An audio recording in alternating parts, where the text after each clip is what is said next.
तो नमस्कार दोस्तों, स्वागत है आपका मेरे YouTube channel Suresh GK hub पर। जी हाँ दोस्तों, इस वीडियो के अंतर्गत मैं आपको राजस्थान सीईटी 2024 के रिगार्डिंग सारा कुछ अपडेट बताने वाला हूँ। जी हाँ दोस्तों, जैसा कि आप सबको पता है कि राजस्थान सीईटी 2024 का जो ग्रेजुएशन लेवल का पेपर है वो सितंबर में कंडक्ट कराया जाएगा और राजस्थान सीईटी 2024 का जो 12th लेवल का 10+2 लेवल का जो सीईटी एग्ज़ाम है वो अक्टूबर में कंडक्ट कराया जाएगा। और जैसा कि आप सबको पता है कि सीईटी का सिलेबस बहुत ही बड़ा है, क्योंकि इसमें 15 से 16 सब्जेक्ट है। तो मैं एक प्लेलिस्ट बना रहा हूं जिसके अंतर्गत अपने सारी 15 की 15 सब्जेक्ट के लगभग 20 से 30 अति महत्वपूर्ण प्रश्नों का जिक्र करेंगे। जी हां दोस्तों, 100% है कि 20 में से 15 क्वेश्चन आपको हूबहू एग्ज़ाम में देखने को मिलेंगे, क्योंकि ये सभी प्रश्न मैंने ऐसी एग्ज़ाम से उठाए गए हैं जो लगभग 5 से 10 एग्ज़ाम में रिपीट हो चुका है, जो आरएसएसबी बोर्ड की 5 से 10 एग्ज़ाम के अंतर्गत आ चुके हैं। तो दोस्तों, आज के इस वीडियो के अंतर्गत मैं भारत का भूगोल, यानी कि इसका क्या है, सिलेबस बहुत बड़ा रहता है, अपन राजस्थान जी के पढ़ लेते हैं लेकिन इंडिया जी के नहीं पढ़ पाते हैं। तो भारत के भूगोल से मैं 20 अति महत्वपूर्ण प्रश्नों की ये सीरीज़ लेकर आया हूँ। ये पहला वीडियो है, इसके बाद में आगे वाले वीडियो में भी अलग अलग सब्जेक्ट के 20 से 30 अति महत्वपूर्ण प्रश्नों का समावेश होगा। तो दोस्तों, बिना किसी देरी के चलो वीडियो की शुरुआत करते हैं। तो दोस्तों, पहला क्वेश्चन है, चुंबी घाटी किन देशों के प्रतिच्छेदित स्थल पर स्थित है? ऑप्शन ए भारत, भूटान एवं तिब्बत। ऑप्शन बी भारत, बांग्लादेश और तिब्बत। ऑप्शन सी तिब्बत, भूटान और नेपाल। और ऑप्शन 4 नेपाल, भूटान एवं भारत। आप 2 मिनट सोचिए और इसका आंसर बताइए। तो दोस्तों, सबसे पहले आपको हिंट देता हूँ कैसे क्वेश्चन को सॉल्व करना है। तो देखो, चुंबी घाटी अपने राजस्थान के और भारत के सिक्किम की बॉर्डर पर स्थित है। तो सबसे पहले सिक्किम पर स्थित है, तो सबसे पहले तो भारत आ जाएगा। अब सिक्किम कहाँ पर है? भूटान के पास में, तो भूटान भी आ जाएगा। अब इसमें 2 ऑप्शन बचे हैं, भारत और भूटान और नेपाल, और एक है भारत, भूटान और तिब्बत। तो इसका आंसर होगा भारत, भूटान और तिब्बत, यानी कि ऑप्शन ए। चलो नेक्स्ट क्वेश्चन। कुमाऊं हिमालय नदियों के मध्य विस्तृत है। ऑप्शन ए सिंधु व सतलज। ऑप्शन बी काली व तीस्ता। ऑप्शन सी सतलज व काली। ऑप्शन 4 सतलज व तीस्ता। तो दोस्तों, जैसा कि आप सबको पता है कि हमारा जो हिमालय है वह 5 नदियों के बीच में, यानी कि हिमालय को 4 हिमालय में बांटा गया है, पंजाब हिमालय, कुमाऊं हिमालय, असम हिमालय और नेपाल हिमालय। तो ये 5 नदियों के बीच में है। इसमें से जो कुमाऊं हिमालय है वो सेकंड नंबर वाला है, यानी कि अगर अपन नदियों का क्रम देखें तो सबसे पहले सिंधु नदी, फिर सतलज नदी, फिर काली नदी, फिर तीस्ता नदी और फिर ब्रह्मपुत्र नदी। तो यहाँ पे कुमाऊं हिमालय है वो सेकंड नंबर का है, यानी कि किसके किसके बीच में हुआ? सतलज व काली, यानी कि इसका आंसर होगा ऑप्शन 3। चलो नेक्स्ट क्वेश्चन। दक्षिण पश्चिमी मानसून सबसे पहले पहुंचता है। जैसा कि दोस्तों आप सबको पता है कि जो दक्षिणी पश्चिमी मानसून है वो अपने वर्षा 90% वर्षा दक्षिणी पश्चिमी मानसून से ही होती है। तो इसका ऑप्शन ए है मुंबई, ऑप्शन बी केरल तट, option C Kolkata, option D Rajasthan. तो दक्षिणी पश्चिमी मानसून सबसे पहले केरल तट पर पहुंचता है, तो इसका आंसर है ऑप्शन बी। दोस्तों, ये 5 से 7 एग्जाम के अंतर्गत रिपीट हो चुका है, तो अति महत्वपूर्ण क्वेश्चन है। चलो नेक्स्ट क्वेश्चन। तमिलनाडु में शरदकालीन वर्षा अधिकांशतः जिन कारणों से होती है वे हैं। ऑप्शन ए पश्चिमी विक्षोभ। ऑप्शन बी दक्षिणी पश्चिमी मानसून। ऑप्शन सी उत्तर पूर्वी मानसून। ऑप्शन डी दक्षिणी पूर्वी मानसून। तो दोस्तों, शरदकालीन में, यानी कि सर्दियों में तमिलनाडु में जो बरसात होती है, अपन जानते हैं कि सर्दियों में जो बरसात होती है इसको मावठ कहते हैं। तो यह होती है लौटते हुए मानसून के द्वारा, यानी कि उत्तर पूर्वी मानसून के द्वारा। तो इसका आंसर होगा option C. Next question. Penganga व वैनगंगा किस नदी की सहायक नदियां हैं?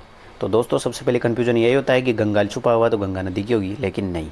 इसका ऑप्शन है महानदी, ऑप्शन बी कृष्णा नदी, ऑप्शन सी नर्मदा नदी, ऑप्शन डी गोदावरी नदी। तो दोस्तों, पेनगंगा और वैनगंगा गोदावरी नदी की सहायक नदियां हैं, तो इसका आंसर है ऑप्शन डी गोदावरी। दोस्तों, ये पिछली सीईटी एग्ज़ाम में भी आया था और लगभग 5 से 7 एग्ज़ाम के अंतर्गत रिपीट हो चुका है, तो ये भी इम्पोर्टेंट क्वेश्चन है। चलो नेक्स्ट क्वेश्चन।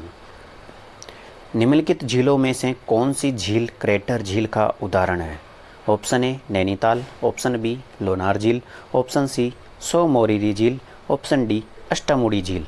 तो दोस्तों, इसका आंसर है लोनार झील। जी हाँ दोस्तों, लोनार झील कहाँ पर है? महाराष्ट्र में है, और ये क्रेटर झील का उदाहरण है। क्रेटर झील का मतलब जहाँ पर किसी उल्कापिंड के गिरने से या ज्वालामुखी के विस्फोट के कारण से खड्डा होता है उसको क्रेटर झील बोला जाता है। तो इसका आंसर है ऑप्शन बी लोनार झील। Next question. इडुक्की जल विद्युत परियोजना अवस्थित है? Option A Maharashtra, option B Tamil Nadu, option C Kerala, option D Karnataka. तो दोस्तों सबसे पहले आपको बता दूं, इडुक्की जो जल विद्युत परियोजना है ये इडुक्की बांध पर है और ये इडुक्की बांध है केरल में। तो इडुक्की जल विद्युत परियोजना कौन से राज्य में स्थित है? केरल राज्य में स्थित है। तो इसका आंसर होगा ऑप्शन सी। चलो नेक्स्ट क्वेश्चन, काजीरंगा राष्ट्रीय उद्यान प्रसिद्ध है?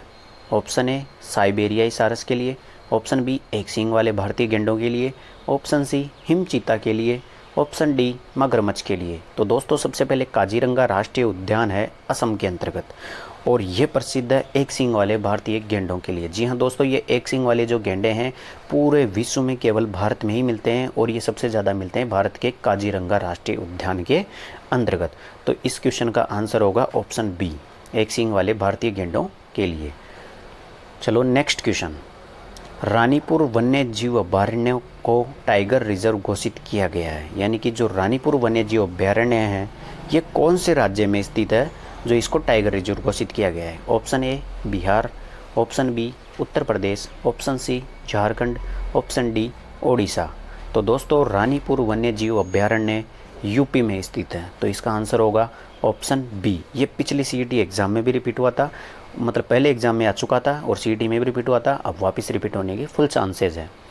इसके बाद में नेक्स्ट क्वेश्चन, गुहिंडी राष्ट्रीय उद्यान में स्थित है, यानी कि गुहिंडी राष्ट्रीय उद्यान कौन से राज्य में स्थित है? Option A Bangalore, option B Kolkata, option C Chennai, option D Mumbai. तो दोस्तों गुहिंडी राष्ट्रीय उद्यान है चेन्नई राज्य में। जी हाँ दोस्तों, चेन्नई कोई राज्य नहीं है, तमिलनाडु राज्य है, लेकिन उसकी राजधानी है चेन्नई। तो चेन्नई में गुहिंडी राष्ट्रीय उद्यान स्थित है। नेक्स्ट क्वेश्चन, देश में सर्वाधिक अनाज उत्पादक राज्य हैं? Option A Punjab, option B Uttar Pradesh, option C Bihar, option D Madhya Pradesh. तो दोस्तों जैसा कि आप सबको पता है कि अनाज उत्पादन में 3 ही राज्य हैं, यूपी, राजस्थान और पंजाब, लेकिन सर्वाधिक अनाज उत्पादन वाला राज्य है यूपी। तो इसका आंसर होगा ऑप्शन बी। नेक्स्ट क्वेश्चन, राष्ट्रीय चावल अनुसंधान अवस्थित है? Option A Midnapore, option B Cuttack, option C Chennai, option D Panipat. तो दोस्तों राष्ट्रीय चावल का जो रिसर्च सेंटर है वो स्थित है कटक में, और कटक कहाँ पर है? ओडिशा में। तो इस क्वेश्चन का आंसर होगा option B Cuttack. Next question, Bailadila लोह अयस्क की प्रसिद्ध खान भारत के किस राज्य में स्थित है? Option A MP, option B Bihar, option C Odisha, option D Chhattisgarh. तो सबसे पहले तो लोहे अयस्क की एक प्रसिद्ध खान है बेलाडीला और ये छत्तीसगढ़ राज्य में स्थित है। तो दोस्तों ये एक इम्पोर्टेंट क्वेश्चन है, ये भी 5 से 7 एग्जाम में रिपीट हो चुका है। तो बेलाडीला जो लोहे अयस्क की प्रसिद्ध खान है वो छत्तीसगढ़ में स्थित है। नेक्स्ट क्वेश्चन, सिंहभूम किसके लिए प्रसिद्ध है? ऑप्शन ए लोहे अयस्क, ऑप्शन बी अभ्रक, ऑप्शन सी चूना पत्थर और ऑप्शन डी कोयला। तो दोस्तों सिंहभूम एक जिला है जो कि लौह अयस्क के लिए प्रसिद्ध है। तो सिंहभूम कौन से राज्य का जिला है? झारखंड राज्य का जिला है। तो सिंहभूम किसके लिए प्रसिद्ध है? लौह अयस्क के लिए प्रसिद्ध है। नेक्स्ट क्वेश्चन, कौन सा परंपरागत ऊर्जा का स्रोत नहीं है? ऑप्शन ए भूतापीय ऊर्जा, option B petroleum, option C जल विद्युत, ऑप्शन डी प्राकृतिक गैस। तो दोस्तों हम जैसा को पता है कि ऊर्जा 2 प्रकार की होती है, परंपरागत और गैर परंपरागत। परंपरागत जो पिछले बहुत टाइम से चली आ रही है, गैर परंपरागत जो भी नवीनीकरण मतलब बहुत नई ऊर्जा आई है। तो इनमें से कौन सी परंपरागत ऊर्जा का स्रोत नहीं है, यानी कि गैर परंपरागत कौन सी है? तो इसका आंसर होगा ऑप्शन ए भूतापीय ऊर्जा। ठीक है, ये एक इंपॉर्टेंट क्वेश्चन है, ये भी बहुत सारे एग्जाम में रिपीट हो चुका है। चलो नेक्स्ट क्वेश्चन, परमाणु शक्ति केंद्र राज्य में सुमेलित नहीं है?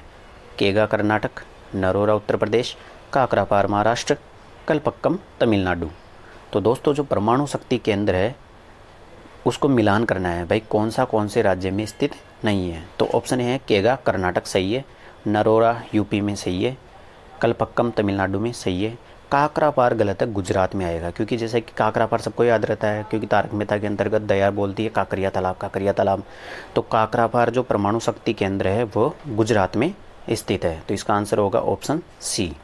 नेक्स्ट क्वेश्चन, नदी जो कि गंगा नदी तंत्र का अंग नहीं है। Option A Ghaghara, option B Kosi, option C Gandak, option D Chenab.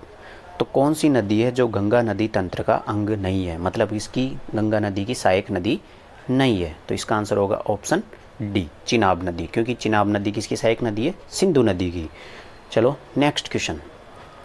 Tehri पनबिजली कॉम्प्लेक्स निम्नलिखित में से किस एक नदी पर स्थित है? Option A Alaknanda, option B Bhagirathi, option C Dhauliganga, option D Mandakini. तो सबसे पहले देखो, टिहरी पनबिजली कॉम्प्लेक्स यानी कि एक योजना है जो टिहरी बांध पर चल रही है। अब टिहरी बांध कहाँ पर है? उत्तराखंड में। और उत्तराखंड में से कौन सी नदी आती है? भागीरथी। भागीरथी कौन सी है? जो आगे जा कर के अलकनंदा में मिल के गंगा नदी बनाती है। तो इसका आंसर होगा option B Bhagirathi. Next question. आम्र वर्षा मैंगो सोवर्स भारत के किस क्षेत्र राज्य से संबंधित है? ऑप्शन ए दक्षिण Bharat, option B Madhya Pradesh, option सी गुजरात और ऑप्शन डी उत्तर प्रदेश। तो दोस्तों आम्र वर्षा ये है दक्षिणी भारत के लिए। दोस्तों जब अपना जो मानसून आता है उससे पहले जो प्री मानसून आता है तो केरल राज्य और कर्नाटक राज्य में आम की फसल के लिए जो प्री मानसून होता है वो बहुत लाभदायक होता है। इस कारण से इसको आम्र वर्षा कहा जाता है। तो इसका आंसर होगा ऑप्शन ए दक्षिण भारत। चलो नेक्स्ट क्वेश्चन। फूलों वाली बौछार संबंधित है? Option A Kerala, option B Tamil Nadu, option C Odisha, option D Paschim Bengal. तो दोस्तों फूलों वाली बौछार भी एक प्री मानसून का नाम है जो कि केरल राज्य में बोला जाता है। ठीक है, तो इसका आंसर होगा option A Kerala. Next question.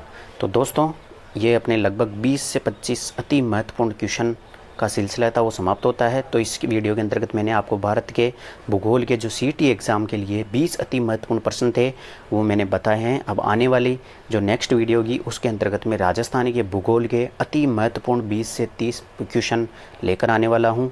ये एक सीरीज चलेगी जिसका पहला एपिसोड आज था। दूसरे एपिसोड में राजस्थान की भूगोल के 30 से 40 अति महत्वपूर्ण प्रश्नों का समावेश होगा जो कि लगभग 5 से 10 एग्जाम में जो राजस्थान बोर्ड है उसने पूछ चुका है। तो दोस्तों वीडियो पसंद आया तो लाइक कर देना और चैनल को सब्सक्राइब कर देना और बेल आइकन ज़रूर दबा देना ताकि नेक्स्ट वीडियो आपको तुरंत मिल सके। तो दोस्तों थैंक यू।